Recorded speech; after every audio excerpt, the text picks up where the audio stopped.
Bonjour à tous, j'enchaîne avec le deuxième oracle que vous connaissez certainement déjà parce qu'il n'est pas tout neuf.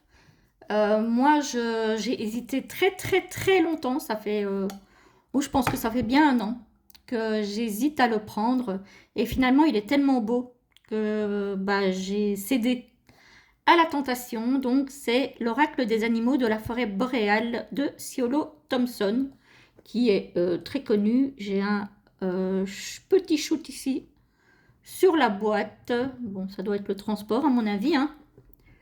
Hop, voilà. Donc c'est Ciolo Thompson. L'intérieur du boîtier est comme ceci, très joli. Franchement, très beau. On a les encoches pour ouvrir le boîtier qui est en dur. On a le pochon argenté, ça change du doré avec les cartes. On a le livret, donc c'est aux éditions Vega. Je l'ai eu à 26 €. Voilà, on a l'intérieur du coffret comme ceci. Très beau. Hop, on a un livret en couleur. Voilà. Donc celui-ci, il est sorti en publié pour la première fois par Llewellyn, donc en anglais, en 2021 et aux éditions Vega en 2022. Franchement, je le pensais plus vieux que ça en anglais. Je le pensais plus ancien. Voilà. Donc finalement, il a 3 ans. Donc on a une introduction, l'utilisation des cartes, et puis on a toutes les cartes. Et on en a pas mal. Je vais regarder un petit peu. On va lire ça ensemble pour voir un petit peu, hein. Alors, ce coffret contient 54 cartes magnifiquement illustrées, un livret d'accompagnement de 196 pages, tout en couleur, et un sac satiné pour protéger vos cartes. Cet oracle s'inspire des croyances et traditions celtiques, druidiques et nordiques. Vous y trouverez 54 animaux ainsi que leurs messages respectifs, depuis l'aigle majestueux jusqu'à l'humble roitelet. Tandis que le lièvre des neiges évoque la liberté et la folie, le faucon nous invite à la lucidité et à l'analyse, le sanglier nous parle de bravoure et la biche nous conseille la prudence. Même si nous vivons éloignés du monde naturel, nous pouvons nous connecter aux esprits animaux qui ont guidé nos ancêtres. Ils nous appellent depuis les montagnes, les forêts et le royaume invisible. Sublimés par des impressionnantes illustrations à l'aquarelle de Ciolo Thompson, les cartes de cet oracle renforceront vos lectures grâce à leurs détails étonnants, et le livre d'accompagnement vous présentera la mythologie d'autrefois pour inspirer votre vie moderne. Voilà pour le message au dos du coffret. Alors, le livret. Qualité du papier très belle. Franchement. Couverture glossy. Donc nous avons 54 cartes et puis la conclusion, les remerciements, à propos de l'auteur, puisqu'elle a fait les textes et l'illustration et les illustrations aussi, hein. Voilà. Ensuite, donc on a l'introduction. Je ne vais pas vous la lire puisque je vous ai déjà lu l'introduction au dos du coffret. On a un chapitre sur l'utilisation des cartes.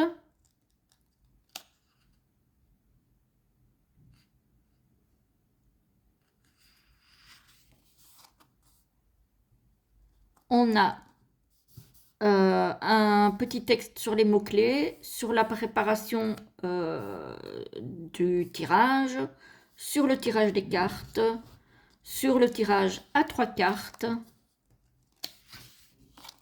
Et ensuite, on a la signification des cartes avec à chaque fois l'illustration en pleine page en couleur. J'adore. Le nom, les mots-clés, et elle donne pas mal de mots-clés pour chaque carte. Ensuite, le texte et la carte dans une lecture de dans une lecture de tirage, donc du coup. Et on a ça pour toutes les cartes. Vous voyez, le nom, les mots-clés, dans une lecture. Voilà. On a ça pour toutes les cartes. Très très joli livret. Ah, le chat. Le chien. J'aime vraiment beaucoup. Il est très très beau. Voilà. Et en fait, je ne l'avais pas acheté parce que je me disais que ça allait être compliqué au niveau intuitif. Effectivement, au niveau intuitif, parfois, ben, c'est compliqué. Quand on ne connaît pas bien l'animal, on a du mal à voir le message qu'il a envie de transmettre. Ensuite, ici, on a une conclusion, des remerciements. Et ensuite, ben, on a un à propos de l'auteur et on a de quoi prendre des petites notes à la fin. Et voilà le dos du livret. Alors, on va regarder les cartes, hein, même si je suis sûre que vous le connaissez déjà, sans doute. Mais on ne le voit plus trop passer, je trouve. C'est vraiment pas un oracle qu'on voit passer beaucoup. Les cartes ne sont pas très grandes. Je pense qu'elles font à peu près la taille d'un tarot. Ce qui, ma foi, n'est pas plus mal. Je vais voir si je trouve... Oui, j'ai mon Vision Quest juste à côté. On va faire une petite comparaison parce que l'oracle des possibles que je vous ai présenté précédemment, j'ai vite vu qu'il était plus grand. Mais ici, j'ai l'impression que c'est... Bah oui, c'est taille tarot. Même longueur, même largeur. C'est bien ce qui me semblait. Voilà, voilà. Alors, les tranches sont argentées. Encore une fois, ça va vite s'abîmer. Même si je préfère, pour ma part, les tranches argentées aux tranches dorées. Mais je préfère à la limite des tranches neutres. C'est pas plus mal. Le dos est comme ceci. Réversible. Alors, je ne sais pas si dans le livret, il y a quelque chose par rapport aux cartes inversées. Je ne pense pas.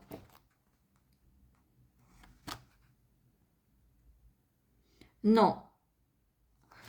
Bon, ben voilà. Mais il est réversible, sachez-le. Si jamais ça vous parle, de le tirer en droit envers. Voilà. On y va pour les cartes. Alors, on a l'abeille avec la communication. Effectivement, l'abeille, c'est un animal qui est très social. Donc, les abeilles communiquent beaucoup entre elles. L'aigle avec l'autorité. L'âne avec l'entêtement. Oui, ça, on l'aurait deviné. Hein. Elles sont très jolies, ces illustrations. J'aime beaucoup. Hein. L'anguille avec le mystère. L'araignée avec le tissage, évidemment. La baleine avec la profondeur. Bergeronnette avec l'agitation. Il me semble que c'est le... Oui, c'est bien ça. C'est bien l'illustration du coffret. Enfin, de l'intérieur du coffret. La biche. Le blaireau. Le canard. C'est bien parce qu'on n'a pas le traditionnel canard col vert qu'on voit partout. Et ça, c'est plutôt pas mal. Évidemment, vous allez me dire, c'est les animaux de la forêt boréale. Donc, c'est tout à fait différent de ce qu'on voit ici pour certaines espèces. Le castor, ça par contre, on en a. Hein. Le cerf avec le leadership. Il est magnifique. Le chat avec le détachement. Moi, pour avoir des chats, je suis pas d'accord avec l'idée du détachement pour le chat. On dit que c'est un animal indépendant, effectivement, mais quand même, il montre beaucoup d'attachement justement à ses maîtres. La chauve-souris. Justement, hier soir, je regardais par la fenêtre de ma chambre et je les voyais, je les voyais voler à la nuit tombante. Parce que j'en ai chez moi des chauves-souris. Hein. Le cheval.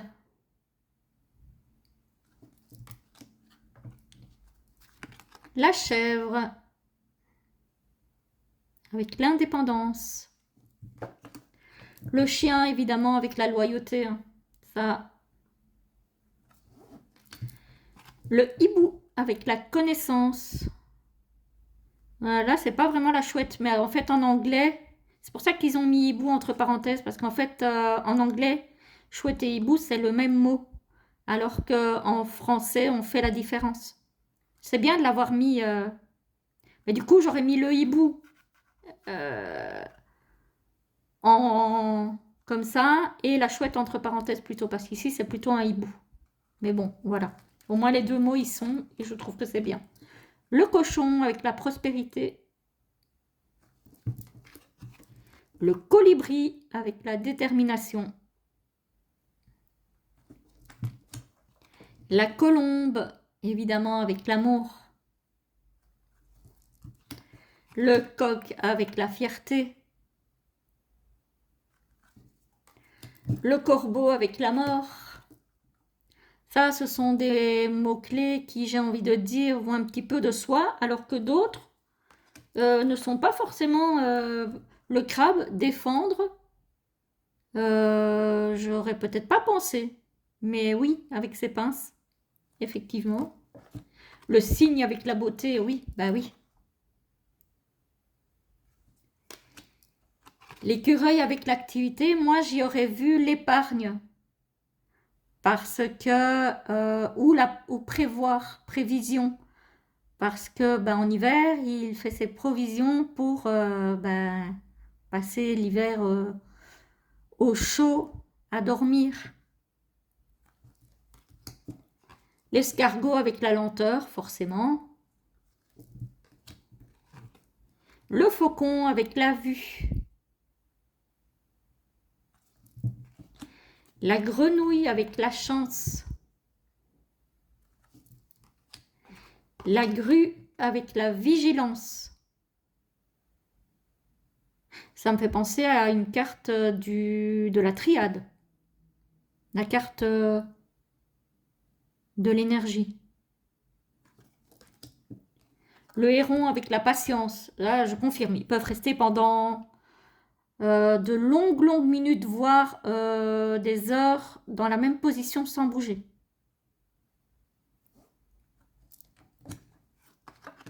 Le lapin avec la fertilité. Oui, ça, effectivement. J'adore cette carte, elle est trop belle. C'est vraiment un très bel oracle. Le lièvre avec la renaissance. Le loup avec la liberté. La loutre avec la joie. La martre avec la réciprocité.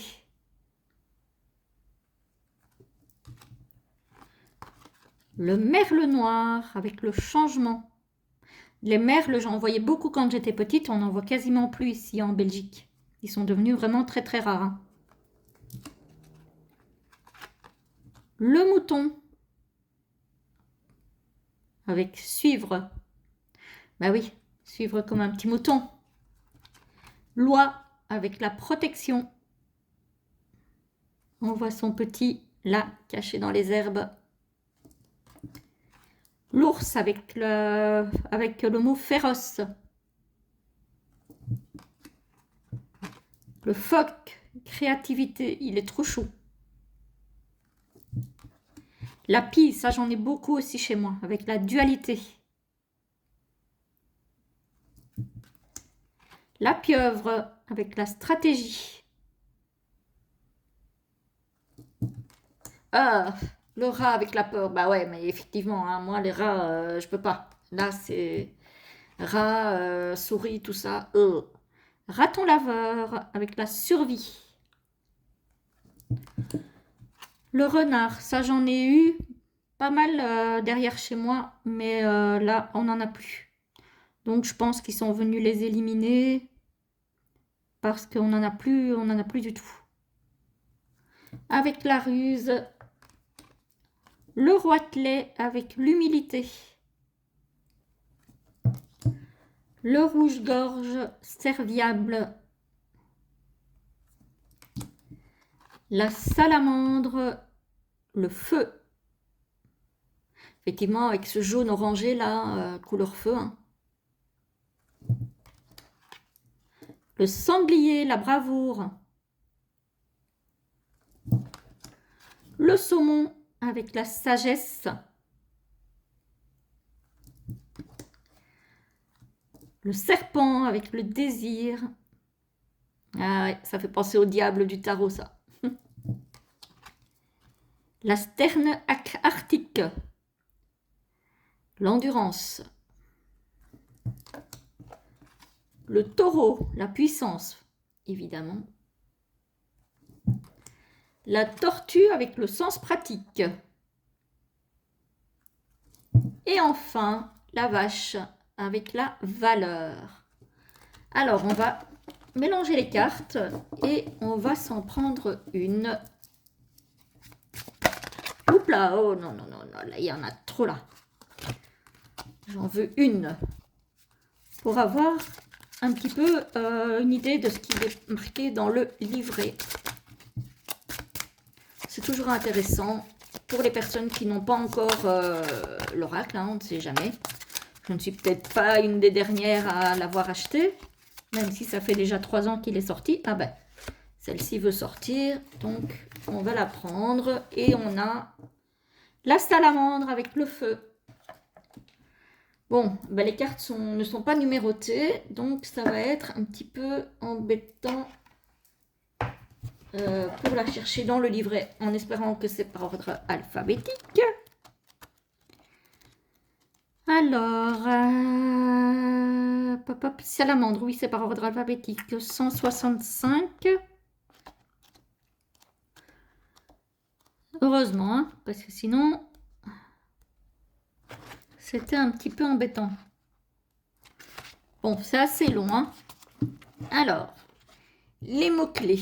Feu, renouvellement, épreuve, tribulation, transformation. La salamandre est l'une des créatures les plus fréquemment mentionnées dans les anciens traités de magie d'alchimie. Elle était étroitement associée au feu et beaucoup pensaient qu'elle jaillissait directement des flammes. Dans les années 1500, Léonard de Vinci écrivit à son propos « Elle n'a pas d'organe digestif et ne se nourrit que du feu dans lequel elle renouvelle constamment sa peau écailleuse. La salamandre qui renouvelle sa peau écailleuse dans le feu est un symbole de vertu. » Cette association avec le feu provient probablement du fait que de nombreuses espèces de salamandres hibernent dans des tas de bois et sous de vieilles bûches. Lorsque l'on rapportait des bûches à l'intérieur et qu'on les plaçait sur le feu, les salamandres qui s'échappaient semblaient surgir par magie, comme si elles avaient été engendrées par les flammes. C'est certainement cette association qui fait que les salamandres occupaient une place importante dans les remèdes populaires contre les brûlures. Oh, c'est intéressant. En Irlande, il existait une croyance selon laquelle une personne pouvait recevoir le pouvoir de couper le feu si elle léchait le corps entier d'un lézard, très méticuleusement. On croyait que ce pouvoir était ainsi transféré à la langue de la personne qui pourrait guérir les brûlures des gens en les léchant. Bof. Les notions de renouvellement et de régénération sont renforcées par le fait que la salamandre a la faculté de faire repousser sa queue, comme les lézards, hein. Mais étonnamment, cette capacité régénérative ne se limite pas à sa queue. Les salamandres sont capables de reconstituer leurs yeux, leurs mâchoires et même leur cœur. Ah, je ne savais pas, on en apprend des choses avec cet oracle. Alors, la salamandre dans une lecture. La salamandre est un symbole puissant qui représente le feu et son pouvoir réconfortant, réchauffant, transformateur et destructeur. Dans les champs agricoles, comme dans les forêts, le feu nettoie la terre et restaure ses éléments nutritifs, permettant d'augmenter la productivité du sol et de favoriser une nouvelle et meilleure croissance des végétaux.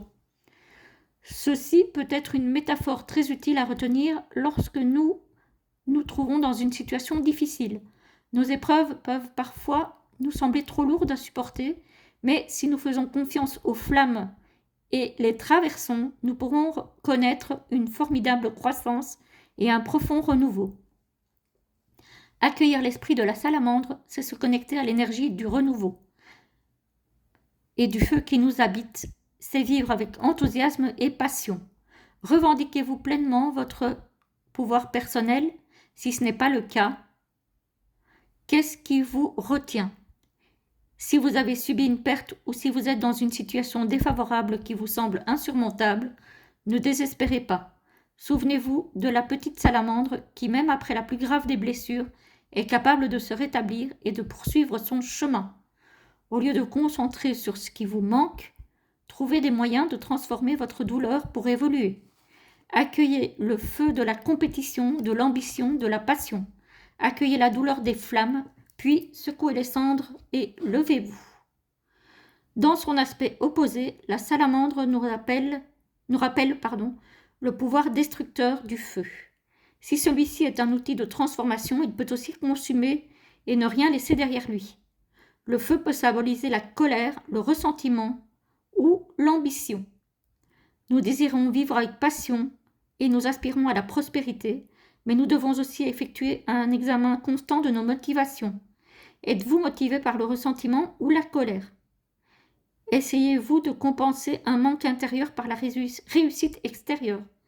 Êtes-vous tellement concentré sur la réalisation de vos objectifs que vous en avez perdu de vue les choses qui contribuent à l'équilibre de votre vie? La salamandre peut désigner tout ce qui consume notre énergie, les dépendances, les obsessions, l'inquiétude, la jalousie. Elle nous met en garde contre le risque d'épuisement et nous conseille de prendre soin des autres éléments.